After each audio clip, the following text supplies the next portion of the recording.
Wait! Don't shoot! Get down! We can't stay out here. Head to the police station. It'll be a lot safer. There's a specific sound that lives in the back of my skull. It's distorted, it's deep, it sounds like it's being shouted through a layer of static and wet concrete. Resident Evil 2. If you grew up with a PlayStation, you can hear it right now. You don't even need to close your eyes. It's the sound of a curtain being pulled back on the most important era of my life. I am 36 years old. I have played thousands of games, but if you strip everything else away, if you ask me what the pinnacle of this medium is, I will always point back to a double-disc dual case from 1998. Resident Evil 2 is my favourite piece of media ever created, not just on this console, not just in this genre, ever. But before it was a masterpiece, it was a race. I remember having 2 versions of this game before I ever actually owned it. The first came with the director's cut of the original Resident Evil. It was a small, curated slice of the opening. It even had an alternative meeting point with Ada that didn't make it into the final release. It felt like a secret, but then there was the other one, a demo from a UK magazine that did something much more stressful. It gave me a 10-minute window into Raccoon City. I remember being 7 years old, sat on the floor, heart hammering against me ribs, watching a timer at the top of the screen count down to 0. 10 minutes, that was all I had. I didn't play that demo to enjoy it, I played it to conquer it. I would sprint through the streets, dodging zombies on fire, learning the exact frame to turn the corner, all just to see if I could reach one more room before the screen faded to black. While I was mastering that timer, I was also obsessing over a game that technically didn't exist. If you were a PlayStation kid in 1997, you remember the Ghost Resident Evil 1.5. I spent months flipping through magazines staring at a version of the sequel that looked wrong. There was a girl on a motorbike named Elsa Walker. There were modern glass offices instead of the Gothic museum we eventually got. As a kid, you don't understand development cycles or scrap builds. You just feel like the game is evolving while you're waiting for it. The scale was changing. The Spencer Mansion was a nightmare in a box. Raccoon City was a nightmare that had broken out.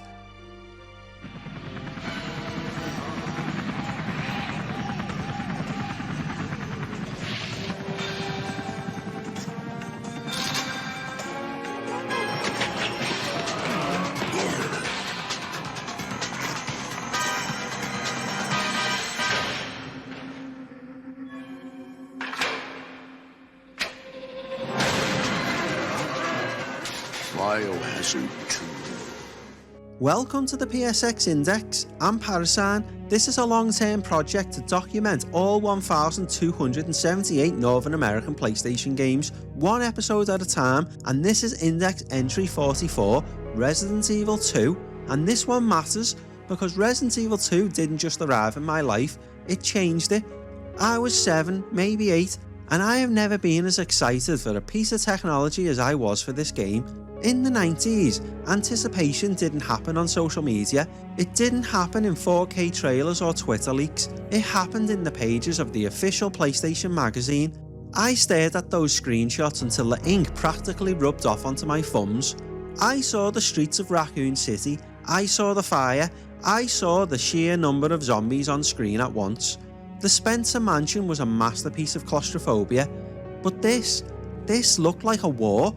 When my birthday finally arrived and that double-disc dual case was actually in my hands, I didn't even start by playing it. I sat on the floor and I watched my brother. I watched him guide Leon through the RPD. I watched him reach rooms that the demo had locked away. It felt like we were trespassing into a place we weren't supposed to be. But then, life got in the way of the marathon.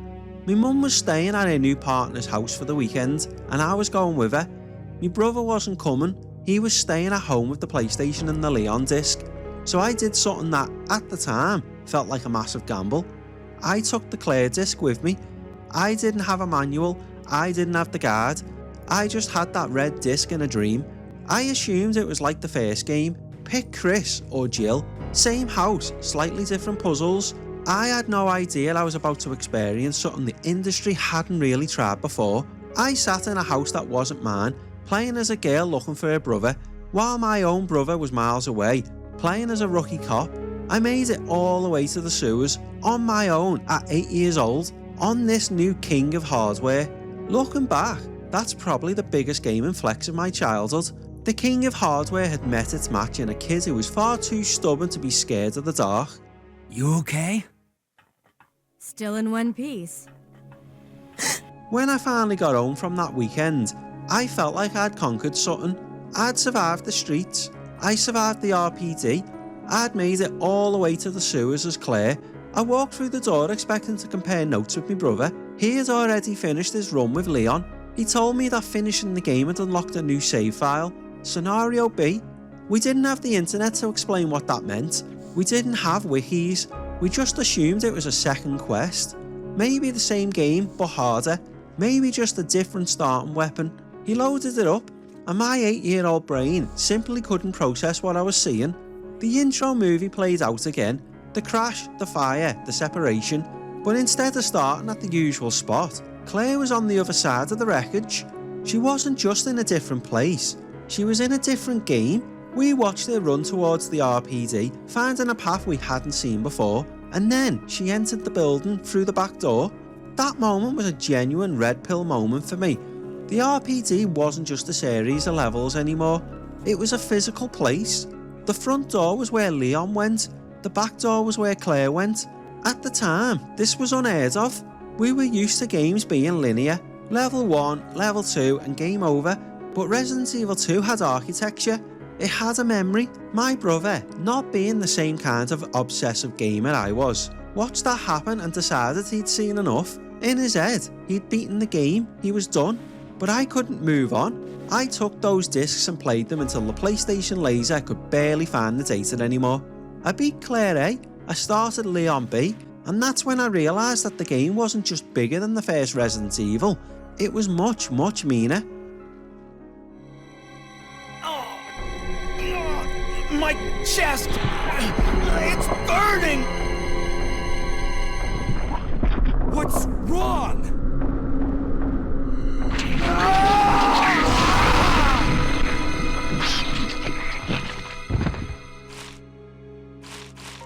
Once my brother stepped away, the RPD became mine. I wasn't just playing a sequel anymore, I was living in the consequences of a story I'd already seen from the other side. But Leon's Scenario B wasn't just more Resident Evil, it introduced a variable that the first game never dreamed of. I was in the press room, the one with the lights and the cameras. I was just doing what I always did, checking corners, conserving ammo, trying to find a reason to feel safe. And then, the wall didn't just break, it disintegrated. Through the dust and the grey pixels stepped something that looked like a wall with a face. Mr. X. He didn't have a name to me then. He was just the man in the trench coat. He was silent, he was relentless, and he didn't care about my feelings. I remember the panic of the first encounter in the crow room. I did what any kid would do. I panicked. I emptied every bullet I had into that grey, stoic chest. Eventually he took a knee. He went down. I thought, okay, that was a boss, he's dead. I left the room, caught my breath. A door creaked, and then a small cutscene played. He got back up again. A shadow moved. I realised he wasn't a boss, he was a ghost. I ran back into the room to finish the job, to make sure he stayed down, and the room was empty. That was the moment Resident Evil 2 stopped being a game and started being a psychological problem. In the remake, Mr. X is a systemic stalker. You hear his boots, you track his position, but in 1998 he was something much more terrifying. He was scripted, and because he was scripted, he was everywhere and nowhere. He didn't need to walk through the building to find you. The game simply waited until you felt a shred of confidence, until you thought you knew the route, and then it would trigger a wall break. That would give me actual heart palpitations. He was the physical embodiment of the game telling me that I was never, ever truly in control. I spent my childhood running from a man who didn't speak, who didn't run, who didn't stay dead. It was my first lesson in a very specific kind of fear. Not the fear of being caught, but the fear of what was waiting behind the next camera cut. Come on, we've got to move out. Now what's the problem? Is something following us? Hey, we still have a job to do. Let's go. Go? Oh, you can't mean... Chris, I have to find you. Resident Evil 2 has spent nearly 30 years evolving in my head. It started as a terrifying birthday gift, it became a childhood flex, but eventually, it settled into something much more permanent. It became my ultimate comfort game. That might sound strange for a game about rotten corpses and biological weapons, but there's a rhythm to Resident Evil 2 that I find almost meditative. I play it to relax. I know every corner of the RPG better than I know the layout of the streets I actually live in. I know where every item is. I know when the crows are going to break through the glass. I know exactly how many shots a zombie can take before it hits the floor. And because I know the rules so well, I've spent decades finding new ways to break them. I remember messing with the Explorer PS1 attachment. In the UK, this was our version of the Game Shark. I'd plug that thing into the back of the console and start messing with the code. Infinite health, infinite ammo, starting the game with the rocket launcher or the Gatling gun. It wasn't about the challenge anymore, it was about ownership. I wanted to see the game from every possible angle. I wanted to see Zombie Brad waiting in the tunnel so I could get his key and unlock the ridiculous alternative outfits. I wanted to find the things that weren't meant to be seen, like the hidden camera at the RPD main gate. I remember finding it naturally as a kid. I don't even remember how I did it. Something about collecting every item or killing every zombie before you ever even step foot into the station. But for a few seconds, the camera shifted. I saw the gate. I saw the zombies pressed against the iron. It was a view that felt forbidden. It was a shot that most people wouldn't see until Resident Evil 3. For years, I thought I'd imagined it. I searched Google and looked through the old guides. There was almost no information on it. It wasn't a pop culture trivia point like the locker keys or the hidden photos. It was a ghost in the machine. Finding a bad screenshot of it years later to confirm it was real felt like a victory. It confirmed that even after 1,000 playthroughs, the game still had secrets it was only willing to show me if I looked hard enough. It's sheer perfection. My precious G-Virus. No one will ever take you away from me.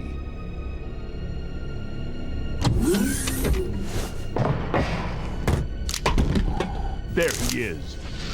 So you finally come. Doctor, we're here to collect the G-Virus sample. Sorry, but I won't just hand over my life's work. Stop! You might hit the sample. Resident Evil 2 didn't just end when the credits rolled on Scenario B. In most games from that era, the ending was the wall. You hit it, you saw your score, and you put the disc back in the case. But Capcom understood something about the completionist brain before it was ever even a common term. They gave us the fourth survivor. I remember the playground myths about a secret character, someone who wasn't Leon, someone who wasn't Claire. Hunk. He wasn't a hero, he didn't have a personal mission. He was just a professional trying to get to the extraction point with the G-Virus. Playing as Hunk felt like the game finally taking the gloves off. It was a gauntlet, pure unfiltered resource management. You didn't have time to explore, you didn't have puzzles to solve. You just had a hallway full of teeth and a limited amount of lead. It turned Resident Evil 2 into a high-stakes arcade game, and then there was the Tofu survivor. If you told a kid today that the most legendary unlockable in survival horror masterpiece was a giant, sentient block of bean curd carrying a knife, they wouldn't believe you. But it was real, and it was incredibly difficult. I remember the sheer absurdity of it, hearing that high-pitched Japanese voice, shouting as you took damage, watching a literal block of food dodge zombies in the sewers. It was a moment of levity in a game that was otherwise suffocatingly dark, but it also added to the replay value. It felt like the game had layers you had to earn your way into. I spent weeks trying to get those A ranks. It wasn't just playing for the story anymore, it was playing for the mastery. I wanted the infinite rocket launcher, I wanted the Gatling gun, I wanted to walk back through the RPD as a god rather than a victim. And that cycle, scared, then capable, then unstoppable, is exactly why this game has never left my rotation.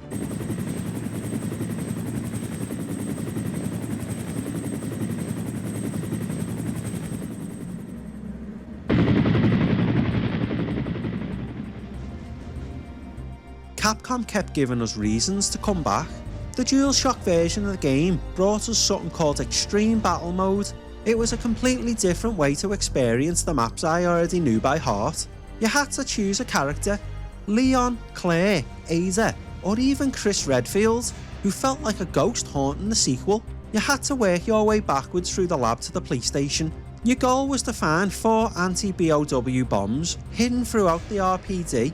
It turned the game into a scavenger hunt through hell. The tension was different here. It wasn't the slow creeping dread of the main campaign. It was an adrenaline-fueled sprint every time I played it. I found myself appreciating the architecture of the game even more, the way rooms connected, the way a hallway that felt safe in Leon's A scenario was suddenly a death trap in extreme battle. I became a student of the RPD. I wasn't just a kid on the floor anymore. I was a cartographer of a digital nightmare. I knew the distance between the dark room and the S.T.A.R.S office down to the exact number of steps. I knew exactly where the camera would cut, and I learned how to move my thumb on the D-pad to maintain a straight line, even when the perspective flipped 180 degrees. To explore these extra modes felt like I was a digital archaeologist. I wasn't just playing Resident Evil 2, I was living in it. The Raccoon City Police Department's Special S.T.A.R.S unit immediately began investigation in the affair. The case was apparently closed, thanks to the efforts of S.T.A.R.S members Chris Redfield and Jill Valentine. When you spend 30 years revisiting a single location, you start to notice the things the developers tucked away in the corners. Resident Evil 2 is a game built on layers of mystery. Some of them were mechanical, like the Brad Vickers secret, but others felt more personal. They felt like the developers were talking directly to the obsessive fans. Take the S.T.A.R.S office on the second floor. To most people, it's just the room where you find the next item you need to progress through the game, or with the diary that updates you on Chris. But for me, it was a shrine to the first game. I would spend forever just staring at the desks. I'd look at Chris's workspace, with the jacket draped over the chair. I'd look at the clutter, and I'd try and piece together the lives of the people who were there just a few weeks prior. And then, there was a desk that became an urban legend, Albert Wesker's desk. If you search that desk 50 times in a row, literally 50 times, the text box would change. It's trashed, someone must have searched it. You keep clicking, you keep mashing, until finally, the game gives in. You find a roll of film. When you take that film downstairs to the dark room and develop it under that red light, you get a photo of Rebecca Chambers in a basketball outfit. It was a total troll move from Capcom. 50 searches for a single piece of fan service, but it taught me something about the way Resident Evil 2 was built. It was built to be touched. It was built to be interrogated. I started searching every locker, every pile of trash, every bloodstain. I wanted to know why certain bodies never disappeared. I wanted to know if I just had the right combination or clicked in the exact right pixel of a spot. The game would reward my curiosity more than almost anything else on the PlayStation. It wasn't just about finishing the story, it was about uncovering the history of Raccoon City one pixel at a time. I wasn't just playing a game about zombies, I was playing a game about a world that had ended while I wasn't looking, and I was the only one left to sift through the ruins.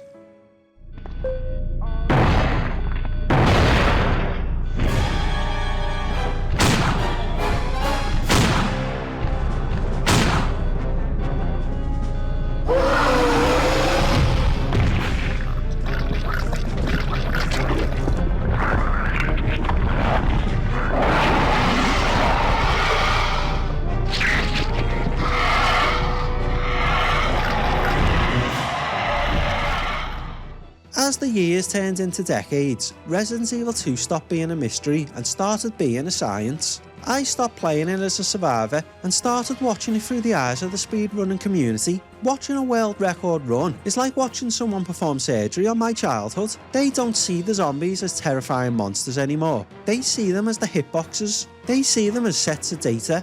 They know exactly how to bait a specific animation, just to slip past the corridor without firing a single shot. They've turned the tank controls, the thing the modern critics complain about the most, into a high-speed dance. They use stair skating to shave seconds off the timer. They know the exact frame to open a menu to skip a door loading animation. It turns the horror into a machine, and watching that machine run at 100% efficiency is mesmerising. But it's not just about going fast, it's about keeping the game alive. The modern community has done things with this game's source code that should be impossible. There is a mod called Seamless HD. It uses AI upscaling to take those 240p backgrounds and make them look like they were painted yesterday. It's like someone wiped a layer of dust off a classic painting. Suddenly, the resolution is so sharp that you can almost read the newspaper that's just been laying on the floor. I can see individual cracks in the marble of the RPD lobby. And then there are the randomizers. You take the game I've memorised and you shuffle the deck. It forces me to feel that 1998 anxiety all over again. It strips away from my mastery and makes me feel like a 7-year-old kid again, scared of what's around the corner because I genuinely don't know. This community is the reason Resident Evil 2 isn't just a retro game, it's a living project. It's a conversation that hasn't stopped for nearly 30 years. We aren't just playing a classic, we're maintaining a legacy. Resident Evil 2 is more than just a game to me. It's a landmark. It's a point in my childhood where the king of hardware became a gateway to another world. I look at that double disc dual case now, and I don't just see a piece of plastic. I see the floor of my mum's partner's house. I see the flickering light of a CRT television. I see the moment I realised that digital stories could have more weight than the ones I was reading in school.